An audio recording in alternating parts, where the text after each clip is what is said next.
Good afternoon, everybody. It's 5 o'clock on Tuesday, which means it's time for math. Thanks for joining me on another session of math for your teacher certification exams. Glad to be back with you. I apologize I wasn't here last week. We were getting ready for the storm.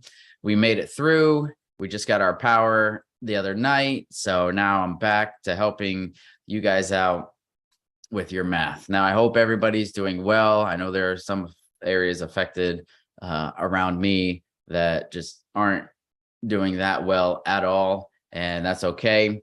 For those of you that have been affected by the storm, I hope that you're able to get what you need. And, worrying about your certification test is probably not on the top 5 of your list of things that are priorities right now. So, for everybody else, we're just going to go through it. We hope the best for all of you, and hopefully we will see you again real soon. So with that being said, let's go ahead and get right into it. Just like we do every week, we've got 10 problems that I'm going to go over.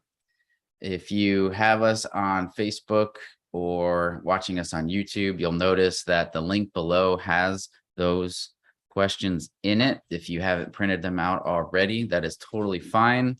You can go through the video with me. You can wait till this is done on a recording.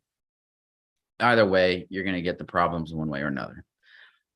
Let me go ahead and if you have any questions or comments during this session, if you're watching me live, go ahead and comment on the Facebook in the section below.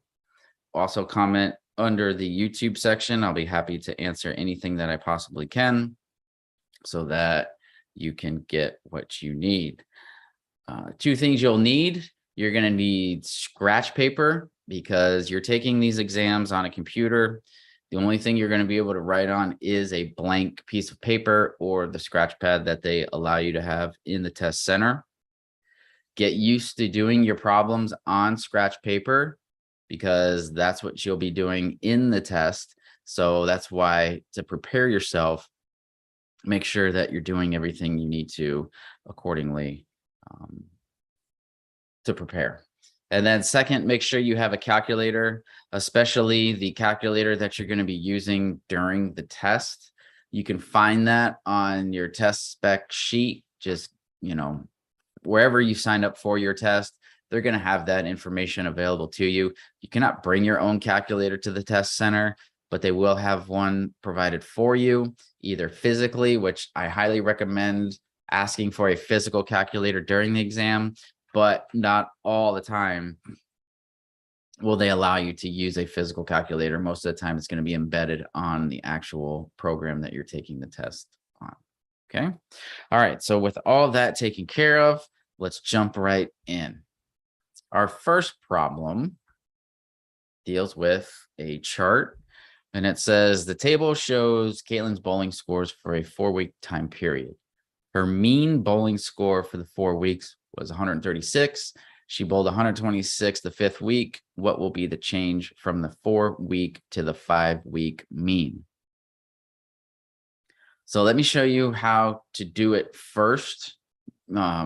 And then I'll show you kind of what mistakes are usually made from this. So they're asking for the mean, and the mean, as we know, is the same as average. Okay. So we need to add up all the values and divide by however many we have. These are the values that they give us right here, but they already told us that the mean was 136. So what that means is that when you add all these up and divide by 4, you're going to get 136. So don't go ahead and find the average or the mean of the scores already, because they've done it for you. And that's what that 136 is. Now, to understand what that means, we have 4 scores that, when they're averaged together, mean that they're 136. So what I want to do is, and let me find some room here. We're going to do 136, because what that, the average means that all of them can be 136, all 4 scores.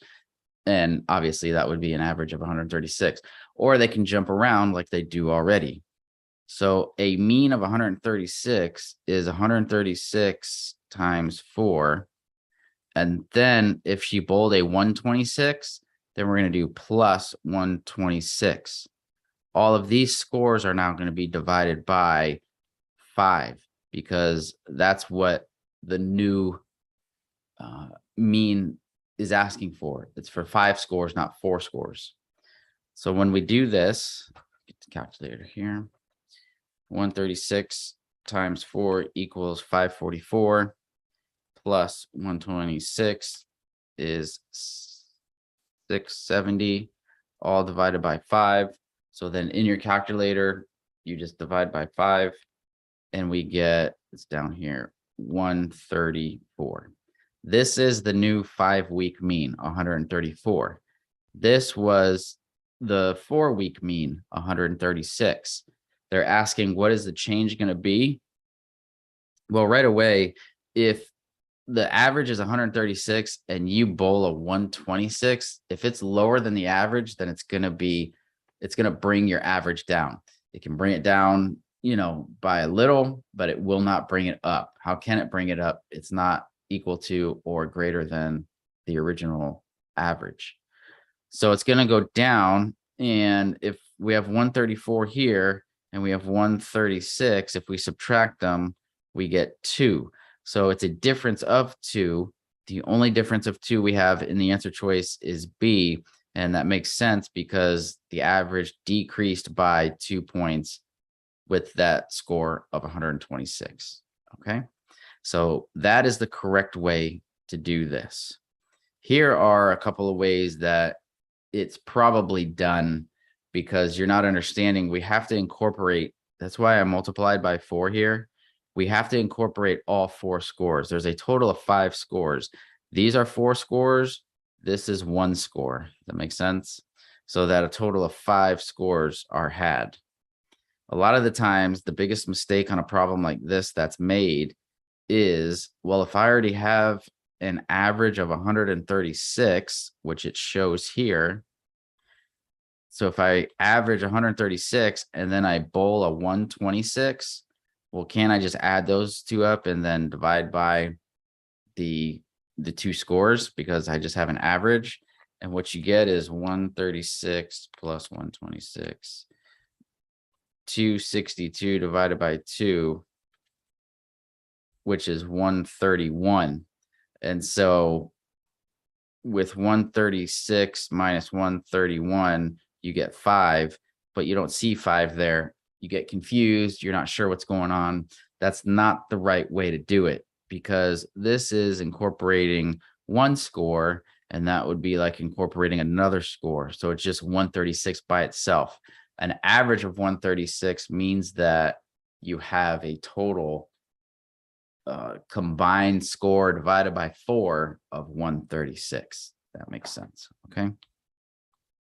And then the other thing about a problem like this is they give you a lot of information. Honestly, this chart isn't necessary. It's not necessary because they already told you have 136. A lot of people are going to go ahead and say to themselves, oh, okay, they'll read the 136 and then they'll go ahead and they'll add all these up together. They'll do 136 plus 145 plus 123 plus 140 and then divide by 4. And when you do that, you're going to get the 136. Of course you are, because they already have it here. So don't overlook the fact that it's all done for you. Work smarter, not harder, and find the best way to solve these problems quickly. Okay. The next problem. And so I know we pulled a lot of graphs and data interpretation because I get a lot of questions on these types of problems. We've got involvement in activities and it's a pie graph. We've got involvement in activities and it's each one, but it's number of students. So we got percentages, we got number of students. It says the circle graph shows the percent of students involved in each activity. The table shows the number of students in each activity. Which statement is caused by a misrepresentation of data in the circle graph? So we're focusing on the circle graph. And hopefully you should be able to pick up on it right away. But if we've got 75% like this, you know, all circle graphs are done as a percentage. If this is half, right, this is 50%. So right away, I'm looking at this and I'm thinking 75%, and that's that. Something's off here. So let's start with A. Students are involved in clubs the least. I mean, that's true. That's not a misrepresentation. Students are involved in music the most. I mean, yeah, but again, it's percentage. So it's just, and then students are involved in 3 activities. Yeah, that's true, but that's not a misrepresentation. Students are involved in 180% of the activities. That is a misrepresentation because you can't have 180%. It doesn't make sense. You have to have 100% participation. As far as 100% of the students are broken up into different parts of that circle graph. So that's why it's so confusing, because we're dealing with percents and it can only add up to 100%. You can't go over. That's just not possible. So D is the correct answer there. Okay. All right. This was a good one that I had. Which expression has a value of -2? So we just have to make sure we understand what these symbols mean right here. These are absolute value bars. And so absolute value just means you cannot have a negative value. And a negative value meaning whatever's inside can't come out as negative. So to do this, and it's pretty simple, let's go ahead and we see that we have absolute, I'll just go right down the list. Absolute value of 2 plus absolute value of 4.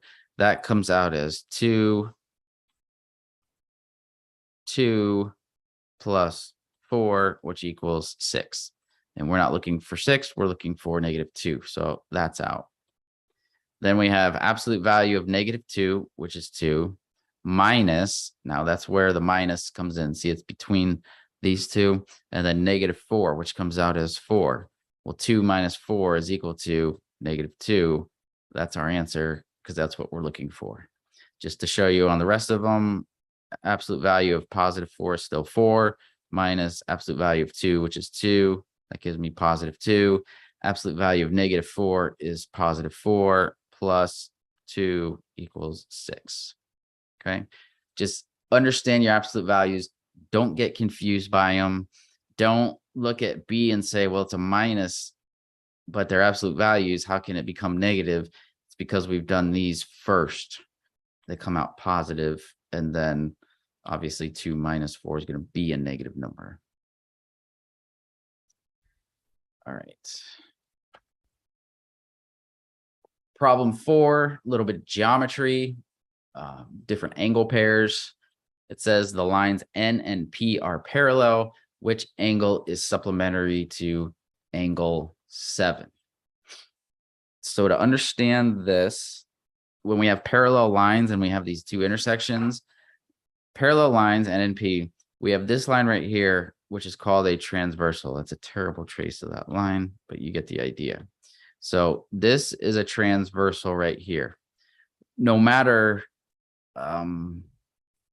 where this line goes, as long as it's going through parallel lines that are parallel to these two lines, all of these intersections are going to be the same. And here's what I mean by the same. If you were to box out this intersection here and this intersection here, you have 4 quadrants. You have, I'm just going to kind of do that. You have like top left, top right, bottom left, bottom right. Understand that if I were to take this box and put it right on top of here, they would correspond to each other. That's what they call corresponding angles. So that, you know, 5 and 1 go together, 6 and 2, 7 and 3, 8 and 4. So those are all corresponding to each other. Now the question is asking us, which angle is supplementary to angle 6? So let's do some vocabulary real quick. We have two terms that relate to this: complementary and supplement. Yikes. Sorry.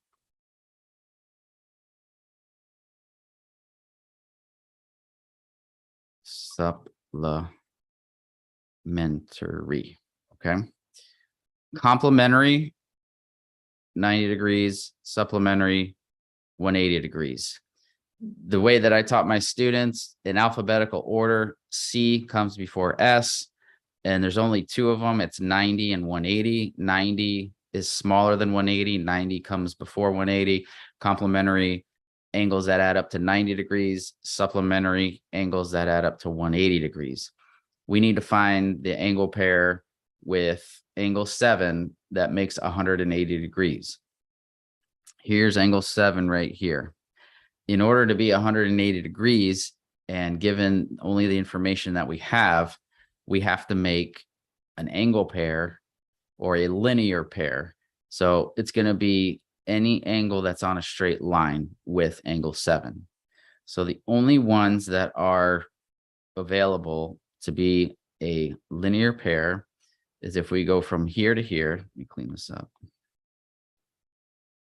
If I take my angle here, from here to here is an amount, and then if I add it to this amount here, you see how they form this straight line.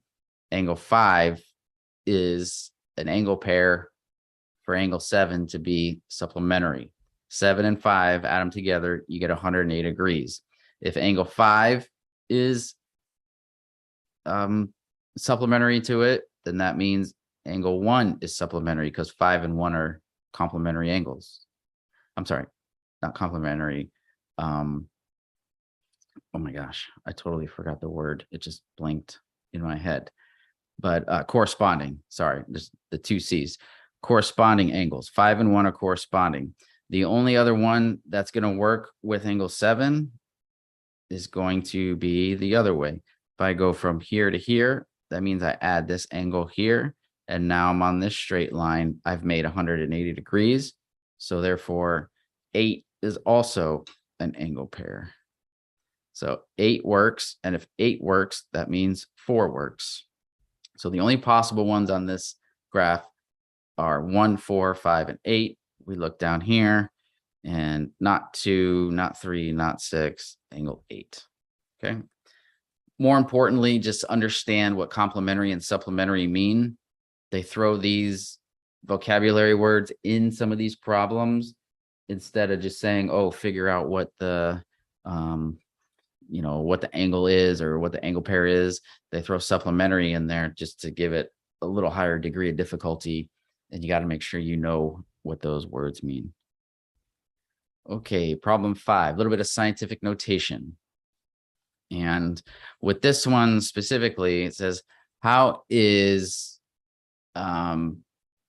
it's 56 hundredths, but it's got the zeros after it, which I kind of like this because it's a little bit confusing because we don't see it like that. How is this written in scientific notation? Well, the zeros after really make no difference whatsoever. You can put as many zeros as you want. It's still 0.56. So I would just rewrite it on my scratch paper as 0.56 and then go from there. In order to get this decimal point in the correct spot, I need to move it 1 to the right. So now, how do I write this out? It's going to be 5.6 times 10, but 10 to the what?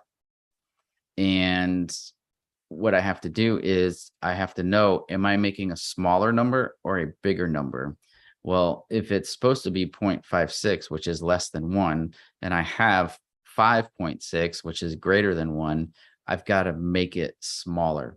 So the way to make it smaller, anytime I move a decimal point from the left to the right, I need to go right to left, and that's going to be a negative, and it'll be -1. So that way I go this way, that's -1, and that'll get me my 0.56. So looking at the answer choices, B is going to be the correct answer choice. Do not let these extra zeros fool you. Sometimes they just do that on purpose. It's absolutely not necessary to have those there. And don't second guess yourself. If you understand scientific notation, then you'll do just fine on this problem. Okay, problem 6. What is the value of x in 3 and the value of x minus 4 equals negative 21? Just be careful when you're dealing with these negatives. There's a lot of negatives. It's equal to negative 21. And then it's a minus where we're distributing. So there's 2 ways you can do it, just the way that you see it. So we need to rewrite it because, again, remember, we have to rewrite everything unless you can do it in your head, which is great. But you got to rewrite everything because you're using scratch paper and you're going from a computer screen down to your paper. So we can distribute, we can go 3x and then minus 12 is equal to negative 21. We're adding the 12. So that's gone. 3x is equal to, now just remember, it's negative 21 plus 12. You're thinking in your head, if you can't do it in your head right away, because remember, you're taking a test, it's anxiety driven and there's just a whole lot going on. You've got the calculator, even though you might think that this is, stupid. Why do I need to use a calculator? I should know this, all that kind of stuff, beating yourself. Who cares? Nobody cares. Just get the right answer. So do 21, negative 21 plus 12, and you get negative 9. So dividing by 3, we get x is equal to negative 3. Just make sure you don't forget that negative. It's the little things like that that can really screw with you, because you'll do the whole problem correctly, but you'll forget that it's a negative number, something silly, because they put 3 and they put negative 3 here. You just got to make sure you choose the right one. Okay. All right. The other way you can break this down is because it's a value, and some people can even take what's in the answer choices. You can take whatever answer choice and substitute it in for the x. That may make it quick for you as well. But if we did 3x minus 4 equals negative 21, because this value is already here, it's being multiplied by 3, we'll divide it by 3, and you get x minus 4 equals negative, it's negative 7. Well, just add the 4, and then right away you've got 3x equals. Okay. It's fairly simple, just a little bit of algebra. I haven't done a lot of these problems in a while. I'll have to get longer ones, but just make sure your skills are set for these types of problems, because no matter what test you're taking, no matter what math you're doing, you're going to see the just basic algebra, and they like to put negative values on there because they can be confusing sometimes. All right. I always like to pick these whenever I see them, just because a lot of people have a real difficult time relating what these graphs mean. So we have this toy car racetrack. It says the picture shows the beginning of a racetrack for a toy car, which graph models the estimated speed of the toy car as it moves through the racetrack. So first, understand what this car is doing. It's going down a hill. So if you go down a hill, are you slowing down or speeding up? You're speeding up. Then as you go up this little loop, as you get to the top, are you speeding up or slowing down? Well, your momentum's changing, so you're slowing down, and then you're speeding up again, and then you're going up the hill, you're slowing down, and then you speed up. So it's kind of opposite. So we speed up, then we speed down, then we speed up, then we speed down, then we speed up. So if I'm looking at this on a graph, where we have speed on my y-axis and time on my x-axis, then it's going to do exactly what these arrows are going to do. Just follow along the loop, because the right side of the loop we hit before the left side. So look at the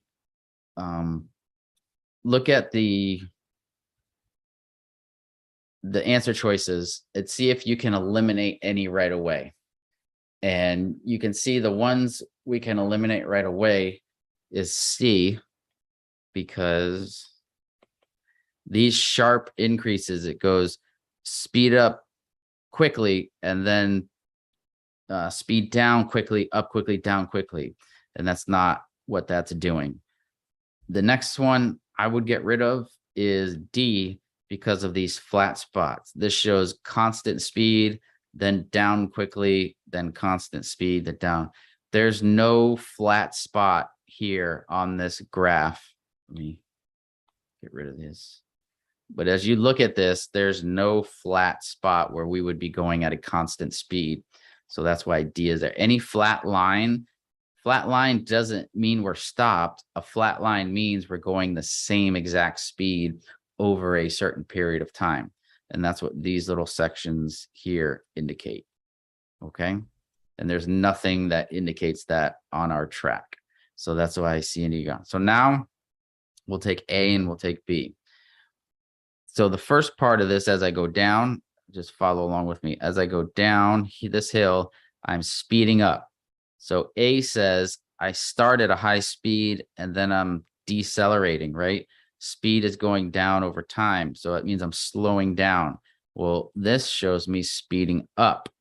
So that's obviously not correct. Looking at B, this shows me speeding up at first.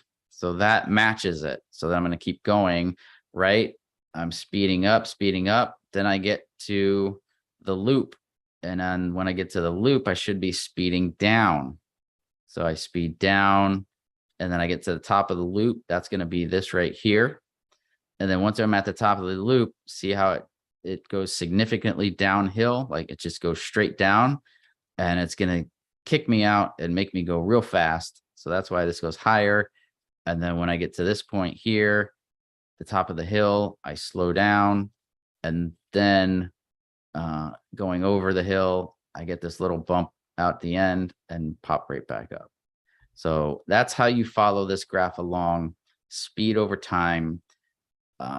Sometimes, it can be a little tricky, but if you draw these arrows here, like I do, if I'm going down this hill, speed's going up. If I come to this point here, down, up, down, up. Okay. All right. Question 8.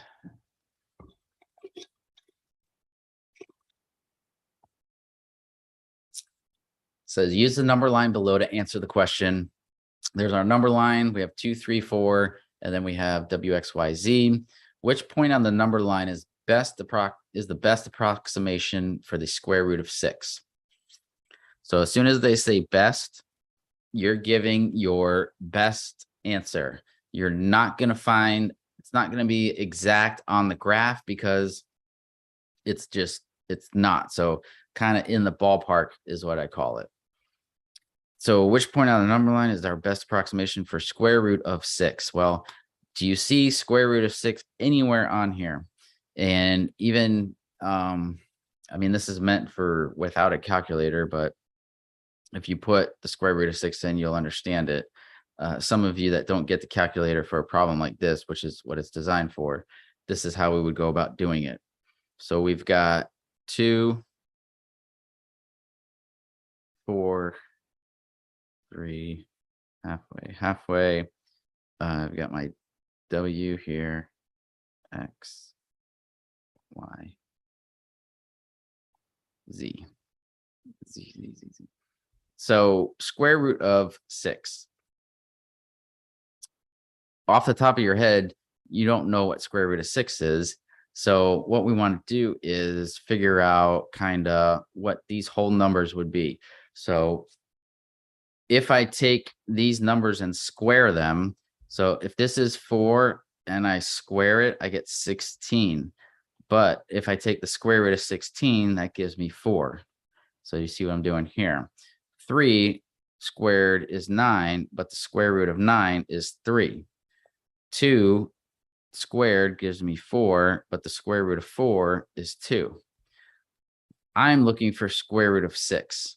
Square root of 6 falls in between the square root of 4 and the square root of 9. So on my chart here, I've got really square root of 4. And then I know this line should be big. This is where square root of 9 is. So it's going to be in between here and here. So y and z are out because y and z are greater than square root of 9, right? Because they're past the 3. Now we just need to say which one is closest to square root of 6, w or x. Is square root of 6 closer to 9 or is it closer to 4? Well, if we do square root 5, square root 6, square root 7, it's not going to work here. I know that square root of 6 is only 2 away from 4, but it's 3 away from 9. So the number or the letter that's closer to 4 than it is to 9 is going to be W.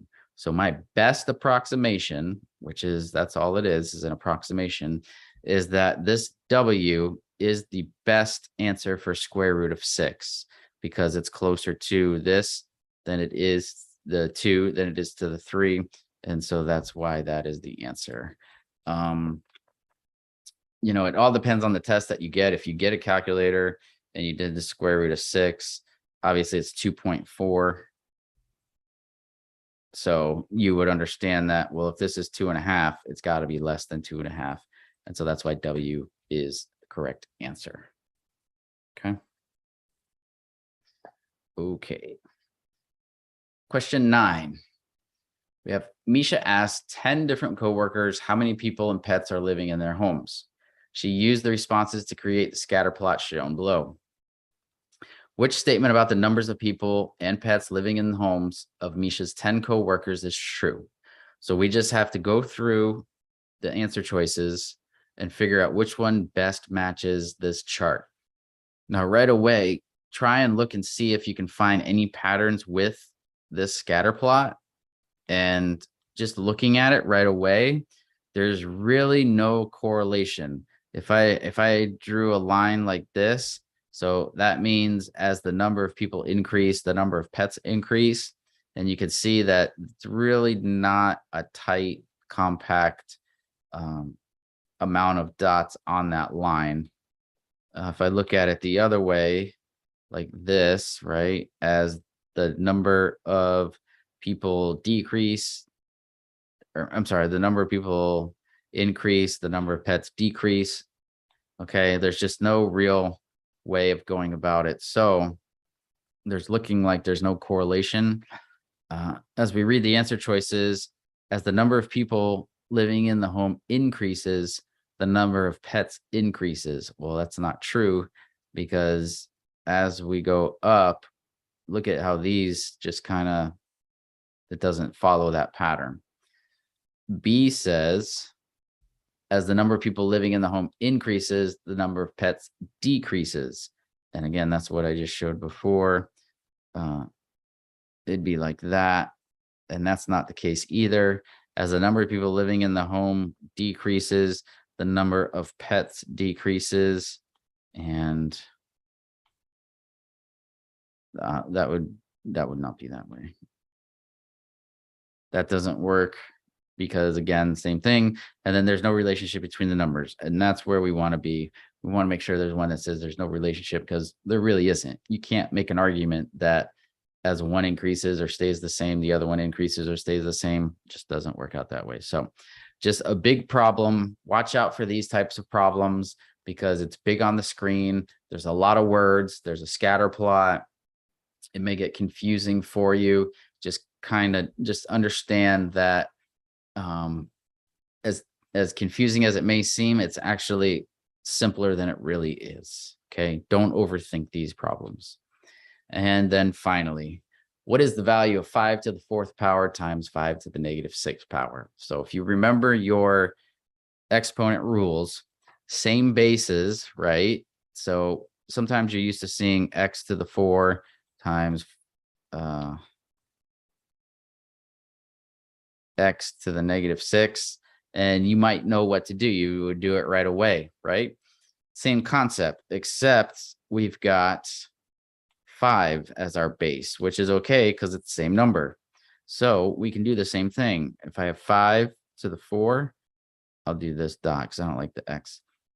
5 to the negative 6, then we take our exponents. So if we're multiplying, we're going to add them. So it's going to be 5 and then 4 plus negative 6, which is the same as 5 to the negative 2.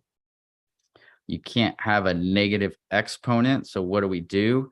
All the negative does is it means we take our value and put it underneath 1. So now it becomes 5 to the positive 2 power 1 over.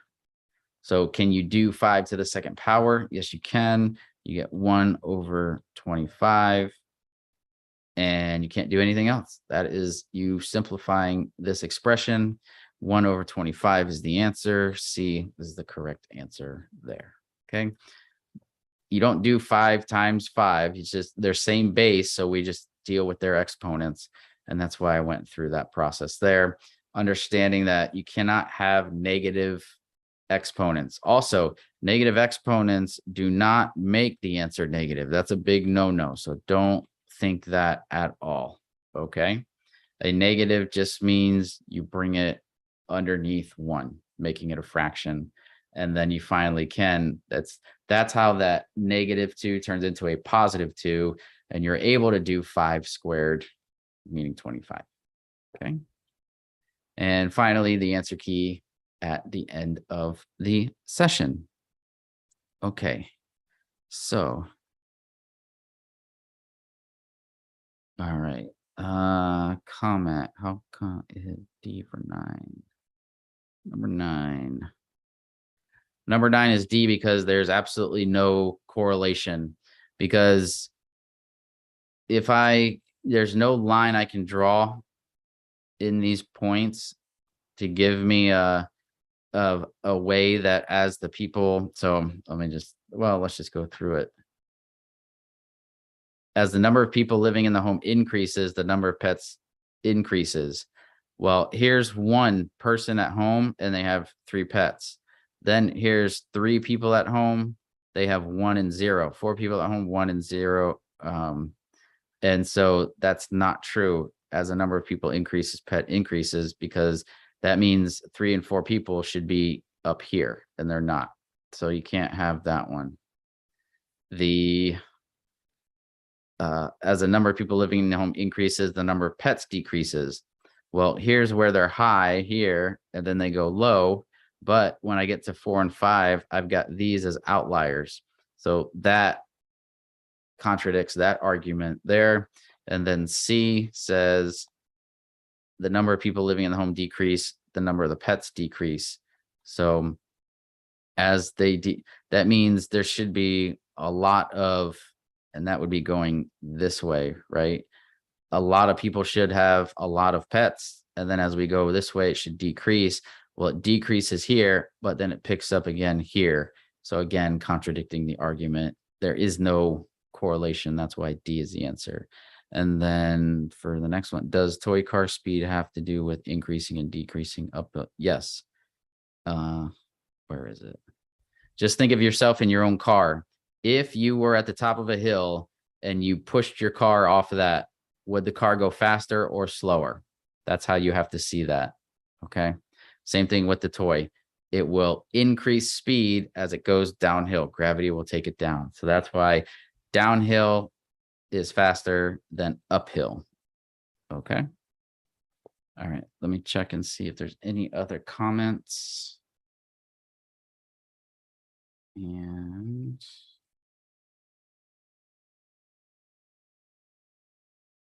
let me check. Okay, looks good. All right. That was a quick session back. Again, totally understand some of you, it's not the time to be doing math, and I totally get it. So I hope that you're able to, handle your situations and everything is working out okay for you. If you guys need anything at all, as always, info@kathleenjasper.com. Hit us up at kathleenjasper.com. All of our guides, everything, videos, anything you need for your teacher certification exams. That's what we're here for. I'm here for you every Tuesday, barring any crazy natural disasters like last week. But usually I'm here every Tuesday. You can get the replays on our Facebook, and you can catch it on YouTube. And I also have many other previous sessions from the past almost 2 years. So there's 10 problems in each session. Go ahead and you can work out all those problems if you're looking for practice problems. All right. So with that being said, thank you all for joining me tonight.